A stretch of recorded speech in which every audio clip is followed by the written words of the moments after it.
Hello learners, welcome to Reflective Learning. In this video, we will discuss about University Education Commission, which is also known as Radhakrishnan Commission. So let's start. University Education Commission 1948-49. University education को हम Radha Krishnan commission के नाम से भी जानते हैं। ये जो कमीशन है ये अपॉइंट की गई थी under the chairmanship of doctor S Radhakrishnan. इसी समय पर डॉक्टर एस राधाकृष्णन जो हैं BHU के चांसलर भी थे। जो मेजर फोकस पॉइंट है इस कमीशन का वो है हायर एजुकेशन। यूनिवर्सिटी एजुकेशन के नाम से ही पता चल जाता है कि हायर एजुकेशन की बात हो रही है। साथ ही साथ इन्होंने स्कूल एजुकेशन के कुछ इम्पोर्टेंट इश्यूज़ की बात भी की।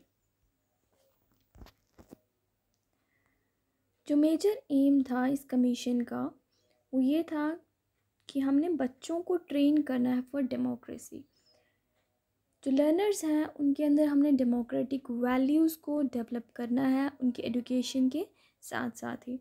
जो मेजर ऑब्जेक्टिव था वो ये था is to teach that life has a meaning.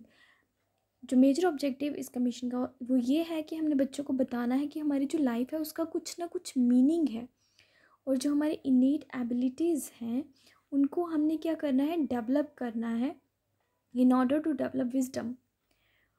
Right, जो यहाँ पे डेवलपिंग विजडम है इसका मतलब हो गया कि हमारी जो स्पिरिचुअल डेवलपमेंट है, ठीक है, जो हमारी स्पिरिचुअल डेवलपमेंट है वो हमने करनी है जब हम अपनी इनेट एबिलिटीज़ को डेवलप कर लेंगे। जो वैल्यूज़ हैं fearlessness of mind, strength of conscience, integrity of purpose, ये जो वैल्यूज़ हैं ये हमने बच्चों के अंदर डेवलप करनी है। The commission advocated increase facilities for the study of professional courses. इस कमीशन के तहत हमारे जो प्रोफेशनल कोर्सेज़ हैं उसमें agriculture, commerce, engineering, technology and law, इन सब जो नए सब्जेक्ट्स थे, जो नए कोर्सेज़ थे उनको भी इंक्लूड किया गया। इस कमीशन में रिलीजियस एजुकेशन को भी इम्पोर्टेंस दिए गए, कल्चरल एजुकेशन को भी इम्पोर्टेंस दिए गए, साथ ही साथ मेडिटेशन के ऊपर भी फोकस किया गया।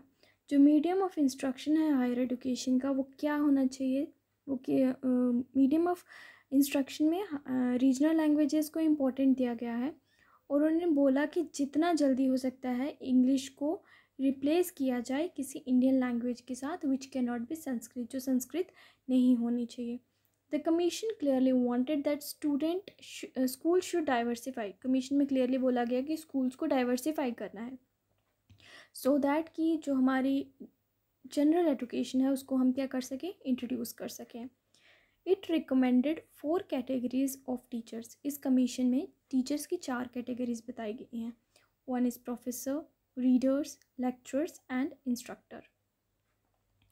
और इस चीज़ को भी ध्यान में रखना है कि जो प्रमोशन होगा एक कैटेगरी से दूसरी कैटेगरी में किसका, टीचर्स का, वो किसके बेसिस पे होगा, मेरिट्स के बेसिस पे होगा। राइट,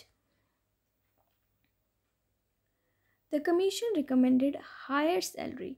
ये जो कमीशन है इसमें हायर सैलरी की बात करी गई, बेटर सर्विसेज कंडीशंस की बात की गई, यहाँ पे टीचर्स को प्रोविडेंट फंड देने की बात की गई, रेजिडेंशियल एकोमोडेशन की बात की गई, hours of work and leaves की भी बात करी गई।